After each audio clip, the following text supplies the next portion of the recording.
Hey everyone, how you doing? John Phillips live. I'm in the man cave. It's 5:15, I think that says, and it's a Thursday afternoon on a stinking hot day here in Mantra. I'm in the man cave, party lights at the disco ball and a bit of decoration behind me. Hey, hope you're all well. It's now at the end of January, almost 1 month down for the start of the year, and it's probably going to fly by. So what's going on in the marketplace? Well, hope first of all, everyone's had a good summer and had a good Christmas, New Year, things like that. This is the first Man Cave update of the year. And where the market is, a lot of people were predicting at the end of last year, it was such a crazy 2024 in real estate, that maybe things are going to slow down. And there was some signs of things slowing down due to a lot of different factors. Obviously, pricing's got up through the roof. Mortgage rates were doing their things and affecting people's borrowing and what they were going to do in the market. A lot less properties coming to market. Well, since the turn of the year, a lot of homes seem to be now coming online. Maybe some sellers are looking at this thing and, well, you know what? Maybe the market's just not going to go up as much as it did. So maybe now's a good time to cash out with their property, especially in the investor market. Notice quite a few investors calling me up and saying, hey, John, what do I think I can get for my property?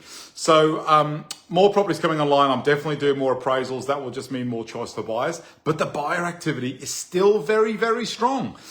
So all the reports of the market slow down or there's less transactions, things like that, that's still not happening. I sold 3 last week. Got another offer coming in on a property this week. And so I think the demand for properties is still going to be good for the rest of the year. We're also now looking at potential interest rate cuts as early as next month, maybe. Well, if that happens, definitely the market will still remain active and still remain strong. There'll just be more choice, which is great. So instead of maybe having 5 offers for a property, there might be 2 offers for a property, or maybe now the local market, because the investors have started to drift away. There are still a few hanging on, and there's actually 1 or 2 that have returned in the last week, which is another interesting thing.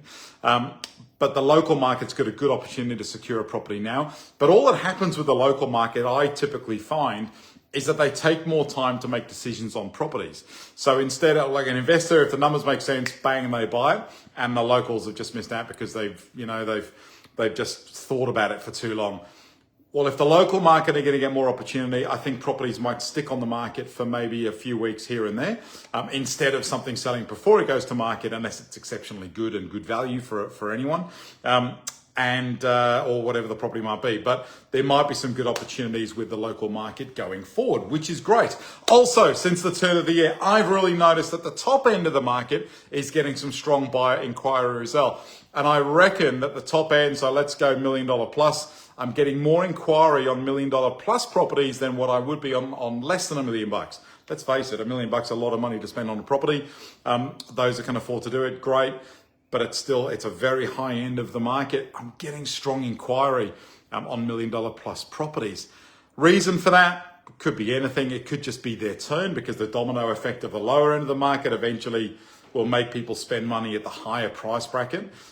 Also, the growth of the $1 million plus properties hasn't been the same as a percentage basis as the lower end of the market. So the 600 grand properties that were 350, so that's a massive jump, where you've got $1 million property that might have been 800. So the growth as a percentage hasn't quite been the same. So, and a lot of the inquiry that I'm getting are for out of towners. So I'm saying out of Mandurah. So let's say your Perth-based buyers, and still a good portion of buyers coming from the East Coast as well. So there is still great value for money in that market, hence the inquiry level.